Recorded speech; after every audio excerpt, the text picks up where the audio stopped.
8ই জানুয়ারি পানিসাগর থানাধীন বিলতই দ্বাদশমান বিদ্যালয়ের মাঠে অনুষ্ঠিত হয় বিলতইস্থিত শ্রী শ্রী শিবশক্তি মন্দিরের উদ্যোগে 24 প্রহর ব্যাপী শ্রী শ্রী হরিনাম সংকীর্তনের শুভ অধিবাস কীর্তনের জলভরা কর্মসূচি। কীর্তন পরিচালন কমিটির পক্ষ থেকে জানানো হয় যে এবারকার মহানাম সংকীর্তনটি 19তম বর্ষে পদার্পণ করছে। এই মর্মে বুধবার সন্ধ্যায় অনুষ্ঠিত হয় গীতাপাঠ কর্মসূচি। পরবর্তীতে অনুষ্ঠিত হয় শুভ অধিবাসের জলভরা কর্মসূচি উপলক্ষে শোভাযাত্রা সহকারে সুসজ্জিত র্যালিটি কীর্তন প্রাঙ্গণ থেকে শুরু করে পানিসাগরের রেল স্টেশন হয়ে চামটিলা হয়ে পুনরায় কীর্তন প্রাঙ্গণে এসে সমাপ্তি হয়। পরবর্তীতে অনুষ্ঠিত হয় স্থানীয় এলাকার গরিব ও দুস্থ পরিবারদের মধ্যে শীতবস্ত্র বিতরণ কর্মসূচি। কীর্তন পরিচালন কমিটির পক্ষ থেকে জানানো হয় যে এবারকার 24 প্রহরব্যাপী হরিনাম সংকীর্তনে অংশগ্রহণ করছেন রাজ্য তথা বহিরাজ্য থেকে আগত কীর্তনিয়া দল। এবারকার 24 প্রহরব্যাপী হরিনাম সংকীর্তনে শুভ অধিবাস পূর্ণা সহ মহন্ত বিদায় অংশগ্রহণ করবে পার্শ্ববর্তী রাজ্য আসামের শিলচর থেকে আগত শ্রীজি সম্প্রদায়। এছাড়াও 24 প্রহরব্যাপী হরিনাম সংকীর্তনে অংশগ্রহণ করবে হাইলাকান্দি থেকে আগত রায় বিনোদিনী সম্প্রদায়, কাঞ্চনপুর থেকে আগত গৌরভক্ত সম্প্রদায়, মণিপুর কাটলিছড়া থেকে আগত মঞ্জুশ্রী সম্প্রদায় এবং শিলচরের ছোট জালেঙ্গা থেকে আগত জগৎবন্ধু সম্প্রদায়। এতদ উপলক্ষে আগামী 11ই জানুয়ারি মহাসংকীর্তন উপলক্ষে অনুষ্ঠিত হবে ভক্তপ্রাণ পুণ্যার্থীদের মধ্যে মহাপ্রসাদ বিতরণী কর্মসূচি। 12ই জানুয়ারি অনুষ্ঠিত হবে 24 প্রহরব্যাপী হরিনাম সংকীর্তনের অন্তিম তথা মহন্ত বিদায় কর্মসূচি।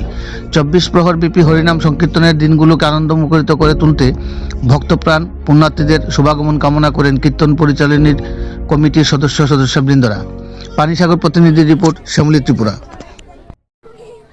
নমস্কার, আমরা বিলতই শিবশক্তি মন্দির কীর্তন পরিচালন কমিটির পক্ষ থেকে আপনাদের মাধ্যমে সমস্ত গৌরপ্রিয় ভক্তমণ্ডলীকে আমাদের সশ্রদ্ধ প্রণাম শুভেচ্ছা জ্ঞাপন করছি। আমরা আজকে শুভ দিবস দুপুর 2টা থেকে আমাদের এই কীর্তন মণ্ডপে গীতাপাঠ অনুষ্ঠিত হয়েছে।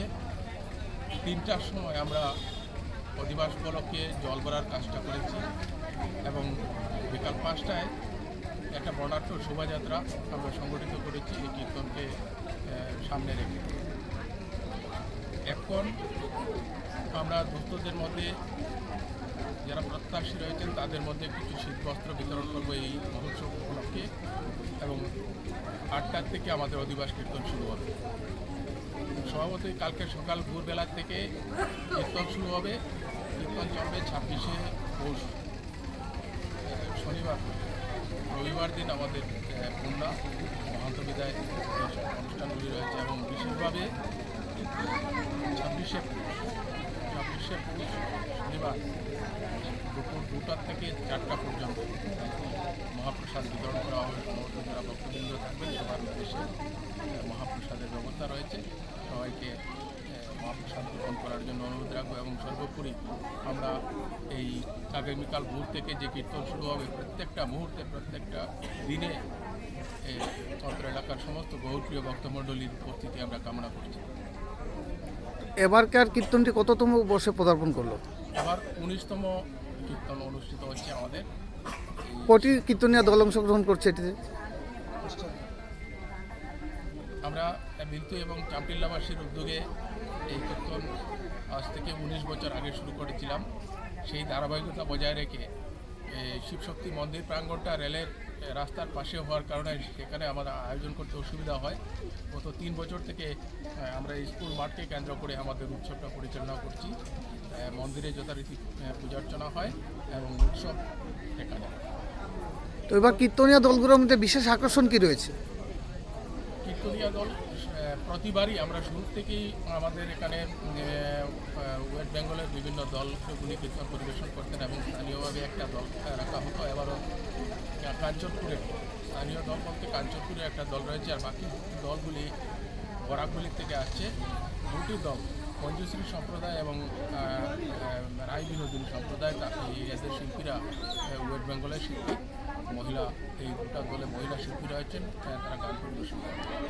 আর অধিবাস এবং পূর্ণা দিচ্ছেন শ্রীজি সম্প্রদায়ের গৌর গোবিন্দ দাস বাবাজি, স্বনামধন্য বরাক এলাকার স্বনামধন্য কীর্তনিয়া এবং বৈষ্ণব গৌর গোবিন্দ দাস বাবাজি কিছুক্ষণের মধ্যেই অধিবাস করবেন এবং পূর্ণাও করবেন।